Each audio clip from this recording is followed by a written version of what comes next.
Hi hello welcome to our channel. నేను మిశ్రీ. ఈరోజు మనం చెప్పుకోబోయే కథ ప్రేమ మజిలీ పార్ట్ 102. మన ఛానల్కి కొత్తగా వచ్చినట్లయితే తప్పకుండా సబ్స్క్రైబ్ చేసుకోవడం మర్చిపోకండి. ఇక కథలోకి వెళ్ళిపోదాం. చచ, ప్రాణం పోయిన నిన్ను అనుమానించను. స్వర జుట్టు సవరిస్తూ నిమురుతూ అన్నాడు అనిరుద్. స్వర అంతా గుర్తు చేసుకుంది. తనని తప్పుపట్టలేక, తనకి ఆ విషయం చెప్పలేక, ఈ ఇంటికి తీసుకురాలేక తన సైడ్ స్టాండ్ తీసుకున్న అనిరుద్ గుర్తుకొచ్చాడు. నాకు తెలుసు, ఆమె ఏడుపు బిగబట్టుకుంటూ హత్తుకుంది అతన్ని. స్వర, జరిగిపోయింది కదా, ఇక వదిలే. జరగాల్సింది చూడాలి. నీకు వాళ్ళెవరో గుర్తుకున్నారా అని అడిగాడు అనిరుద్. గుర్తున్నారు, కానీ ఈ వీడియోలో క్లారిటీ లేదు కదా, వాళ్ళెవరో తెలుసుకోలేదా అని స్వర అడుగుతుంటే, ఈ వీడియోకి మ్యాచ్ అయ్యేలా వర్కర్స్ ఎవరో కనిపించలేదు నిరుత్సాహంగా అన్నాడు అనిరుద్. రేపు ఆఫీస్కి వెళ్దాం, అందరికీ డీటెయిల్స్ నీకు చూపిస్తాను అని అన్నాడు అనిరుద్. అన్ను, నాకు తెలిసి నేను వెతికిన వాళ్ళు నీకు దొరకరు. స్వర మాటలకి అయోమయంగా చూశాడు అనిరుద్. నీకు కనిపించలేదు అంటే ఇక నాకు ఎలా కనిపిస్తారు? అసలు వీళ్ళు మన ఆఫీస్లో వర్కర్స్ కాదేమో, ఆ రోజు బయట నుంచి వచ్చి ఉండొచ్చు కదా అని స్వర ఆలోచిస్తూ అన్నది. అవును, ఇది కూడా అయ్యుండొచ్చు. ఆ ముఖ్యమైన మనిషి వీళ్ళని పంపించి ఉంటాడు అని అంటూ పళ్ళు నూరుకున్నాడు అనిరుద్. అన్ను, మనం ఏమి చేసినా మీ నాన్నగారి, మీ అమ్మగారి పేరు చెడిపోతుంది. మీ నాన్నగారు స్థాపించిన ఆర్కే ఫార్మసీకి చెడ్డ పేరు వస్తుంది. మనం ఏం చేసినా జాగ్రత్తగా ఉండాలి. నువ్వు కాస్త ఆవేశాన్ని తగ్గించుకోవాలి అంటూ అతని చేతిని పట్టుకుని అతని ముఖంలోకి చూసింది స్వర. ఎలా స్వర, ఇలా ఇన్ని దారుణాలు వింటుంటే అసలు నా వల్ల కావడం లేదు అని విసుగ్గా గోడకి చేతిని కొట్టేసుకున్నాడు అనిరుద్. ఇదిగో, నిన్ను నువ్వు బాధించుకుంటే నేను ఒప్పుకోను. ఆమె అతని ముఖాన్ని తన వైపుకు తిప్పుకొని కోపంగా చెప్పింది అతనితో. మరి ఇప్పుడేం చేద్దాం స్వర? అతడు అసహనంగా అన్నాడు. ఏదో ఒకటి ఆలోచిద్దాం, కానీ ముందు నువ్వు ప్రశాంతంగా ఉండు. ఏం చేయాలో కూడా నేనే చెప్పాలా? నువ్వే నీ తెలివితో ఆలోచించు, లేకపోతే సుస్వర గ్రేట్ అని ఒప్పుకో, నేను ఐడియా ఇస్తా అంటూ ఆ సమయాన్ని తేలిక చేయడానికి ప్రయత్నం చేసింది స్వర. నువ్వు ఎప్పుడైనా గ్రేటే, ఎప్పటికీ గ్రేటే. ఆమె తల మీద చేయి వేసి నిమిరాడు అనిరుద్. అనవసరంగా ఎమోషనల్ అయిపోయాను. చిచ, ఎంత ఎనర్జీ వేస్ట్. ఈతో తిరిగి తిరిగి ఊరికే ఏడుపు వస్తుంది నాకు అంటూ అతని వైపు కొరకరా చూసింది స్వర.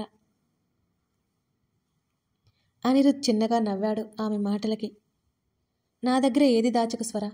నువ్వు కూడా మన మధ్య డిస్టెన్స్ తెస్తే నేను భరించలేను. ప్లీజ్ అర్థం చేసుకో. నాకు నువ్వు కావాలి, లైఫ్ లాంగ్ కావాలి. నువ్వు లేకపోతే అసలు క్షణమైనా ముందుకెళ్తుందో లేదో భయం వేస్తుంది. నీకేం కాకూడదు, నువ్వు క్షేమంగా ఉండాలి. ఆమె ముఖాన్ని చేతుల్లోకి తీసుకుని మృదువుగా చెప్పాడు అనిరుద్. నన్ను కొట్టేస్తే వాడు ఈ భూమి మీద పుట్టలేదు, నువ్వు భయపడకు అని కన్నీళ్లతో నవ్వింది స్వర. అలాగే నవ్వుతూ ధైర్యంగా ఉండాలి అని అనిరుద్ అంటుంటే, నువ్వు వేరే ఇంటెన్షన్లోకి వెళ్ళిపోవద్దు స్వామి. పద, ఆకలేస్తుంది, మేద్దాం అంటూ అతని చేతిని పట్టుకుని బాత్రూంలోకి తోసింది స్వర. కాసేపు అలాగే వదిలేస్తే అతడు ఆ విషయాల గురించి ఆలోచిస్తూ వీక్ అయిపోతాడని ఆమెకి బాగా తెలుసు. ఈ బలరాంని సైలెంట్గా ఎలా ఫినిష్ చేయాలి? అసలు అనిరుద్ ఏం ఆలోచిస్తున్నాడో చెప్పడే. ఆ రాత్రి చాలా ఘోరంగా గడిచినట్టు అనిపించింది బలరాంకి. ఇలా తను భయపడుతూ కంగారు పడుతూ ఉండకూడదు. ఇప్పటి వరకు తను తప్పు చేసినట్టు ఏ ఒక్క సాక్ష్యాధారం లేదు. ఇక మీదట ఉండబోదు. ఇక తనకు భయం ఎందుకు? మిసెస్ హెన్రీకి కాల్ చేసి పిలిపించుకున్నాడు బలరాం. ఆవిడతో సుఖాల్లో విహరిస్తుండగా బలరాం ఫోన్ మోగింది. విసుక్కుంటూ కాల్ లిఫ్ట్ చేశాడు అతను. సార్, హోటల్ బిల్ 50,000 అయింది. మీరు వచ్చి 12 hours ఇంకా పే చేయలేదేంటి? మీరు ఎప్పుడు ముందు అడ్వాన్స్ ఇస్తారు కదా అని అడిగాడు మేనేజర్. నేను తర్వాత క్లియర్ చేస్తాను, డిస్టర్బెన్స్ చేయకు అని విసుక్కుంటూ చిరాగ్గా కాల్ కట్ చేశాడు బలరాం. డియర్, మనం ఎటైనా కొన్ని రోజులు వెళ్దాం. హోటల్కి రావడానికి నాకు కష్టంగా ఉంది. టూర్ అని నా హస్బెండ్తో చెప్తాను అంటున్న మిసెస్ హెన్రీని నవ్వుతూ ఆక్రమించుకుని, నెక్స్ట్ మంత్ వెళ్దాం, నాకు కొన్ని ముఖ్యమైన పనులున్నాయి అని చెప్పాడు బలరాం. ఓకే డియర్ అంటూ సరసకెలిలో మునిగిపోయింది ఆవిడ కూడా. మిసెస్ హెన్రీ బలరాం ఇద్దరు లంచ్ చేశారు. మేనేజర్ పోరు పడలేక క్రెడిట్ కార్డ్ అతని ముఖాన కొట్టి బిల్ చూడమని చెప్పాడు బలరాం. సార్, ఇది వర్క్ చేయట్లేదు, బ్యాలెన్స్ నీల్ అని మేనేజర్ అనగానే అదిరిపడ్డట్టు చూశాడు బలరాం. తన దగ్గర ఉన్న 10 కార్డులు చూసినా ఒక్క దాంట్లో కూడా బ్యాలెన్స్ లేవు. మిసెస్ హెన్రీ విసుక్కుంటూ బిల్ పే చేసింది.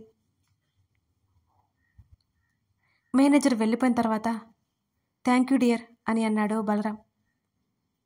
ఆమె అతని వైపు చిరాగ్గా చూసింది. తల కొట్టేసినట్టయింది బలరాంకి. ఆమెను దగ్గరికి తీసుకుని నచ్చజెప్పబోతుంటే ఆమె విడిపించుకొని వెళ్ళిపోయింది. ఈ డబ్బు లేకనే ఒకప్పుడు అవమానపడ్డాడు. ఇప్పుడు మళ్ళీ తన చేతుల్లో నుంచి జారిపోతుందేమిటి? ఇద్దరూ బయటకొచ్చి ఎవరి కారులో వారు కూర్చున్నారు. వెనక్కి తిరిగి చూడకుండా మిసెస్ హెన్రీ వెళ్ళిపోయింది అక్కడి నుంచి.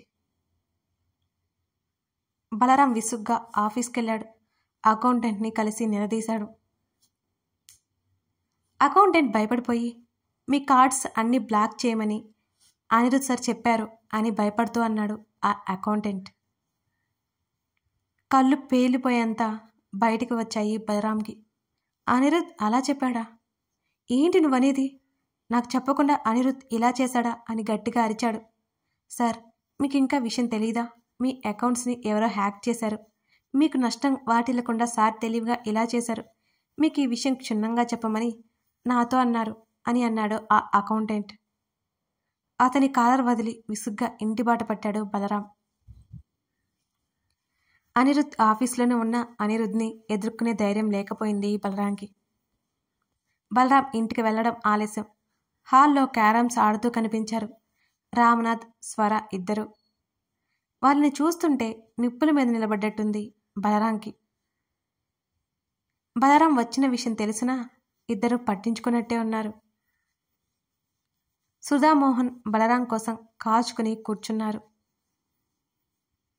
బలరాం తన గదిలోకి వెళ్ళగానే మెల్లిగా ఇద్దరూ వెనకే వెళ్ళారు. ముఖముఖాలు చూసుకొని నవ్వుకున్నారు రామనాథ్, స్వర. ఇంతకీ అనిరుద్ ఏం చేసి ఉంటాడంటావు అని అడిగాడు రామనాథ్. గట్టి దెబ్బ వేసి ఉంటాడు అంకుల్, లేకపోతే ముఖం అంతా వేలాడదీసుకొని వస్తాడా ఈ పెద్ద మనిషి? ఇంకా నాతో ఏం చెప్పలేదు మా అన్ను అని స్వర పెదవి విరుస్తూ అమాయకంగా అంది.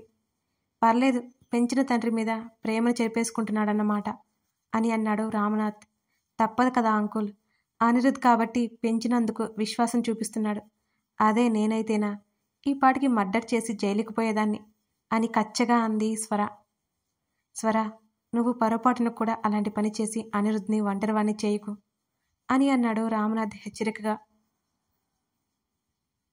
కంగారు పడకండి అంకుల్, చంపేసేదాన్నైతే ఎప్పుడో కాఫీలో విషం కలిపి చంపేసేదాన్ని. ఆ మనిషికి బుద్ధి రావాలి. అందుకే మా అన్నికి ఒక ఛాన్స్ ఇస్తున్నా. ఎంతైనా మావాడు సాఫ్ట్ అంకుల్, అదే నాకు భయం వేస్తుంది అని అంది స్వర. చిన్నప్పటి నుంచి చూసిన ప్రపంచం అంతా అబద్ధమని తెలుస్తుంటే ఏం చేస్తాడు స్వర? ఇంకా నయం ఆ మాత్రం నిలబడగలిగాడు. అనిరుద్ ఎమోషనల్ అవ్వకుండా చూసుకో. ఒక్కసారి మన చేతుల్లో నుంచి జారిపోయాడు అంటే అతన్ని మనం కోల్పోతాం అని అన్నాడు రామనాథ్. అంకుల్ ప్లీజ్ అలా అనొద్దు, నేను జాగ్రత్తగా చూసుకుంటాను అని చెప్పింది స్వర. సుధామోహన్లు ఇద్దరు బలరాంకి చెరోవైపు చేరి స్వర గురించి కంప్లైంట్ ఇవ్వడం మొదలుపెట్టారు. విసుగు వచ్చి ఆపండి అని గట్టిగా అరిచాడు బలరాం. ఇద్దరు నోటి మీద చేయి వేసుకుని మౌనంగా ఉన్నారు. మోహన్, నాకు 1,00,000 రూపాయలు కావాలి అని బలరాం అడగగానే ఇద్దరు ఆశ్చర్యపోయారు. అదేంటి బావా అలా అడుగుతావు? నీకు 1,00,000 రూపాయలు కొదవా అని మోహన్ ఆశ్చర్యంగా అడుగుతుంటే, 1,00,000 రూపాయలు కాదు కదా, చిల్లి గవ్వ కూడా లేదు అంటూ విసుగ్గా చెప్పాడు బలరాం. ఏంటన్నయ్య నువ్వు చెప్పేది? అవును, అనిరుద్ నా అకౌంట్స్ మొత్తం బ్లాక్ చేయించాడు. ఆవేశంగా టీపాయ్ మీద ఉన్న ఫ్లవర్ వాజ్ని విసిరికొట్టాడు బలరాం. మోహన్, సుధా గతుక్కుమన్నారు ఆ విషయం వినగానే. కథ కొనసాగుతోంది.